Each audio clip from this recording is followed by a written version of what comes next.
ఉంటుందో ఈ యొక్క కరువు కానీ మనం పర్ఫెక్ట్గా కానీ తీయకపోతే మనకి బ్లౌజ్ యొక్క ఫ్రంట్ పార్ట్లోని బ్యాక్ పార్ట్లోని మనకి ముడతలు ఉగ్గులు అయితే మాత్రం వచ్చేస్తాయండి.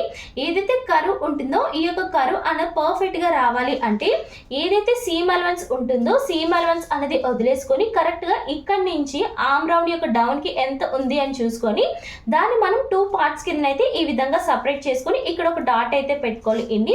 ఏదైతే ఇక్కడ ఎల్ షేప్ ఉంటుందో ఎల్ షేప్ నుంచి ఇక్కడ కూడా ఎంత ఉంది అని చూసుకొని దాన్ని మనం 2 పార్ట్స్ కింద సపరేట్ చేసుకొని ఇక్కడ ఒక డాట్ అయితే ఇచ్చుకోవాలి అండి.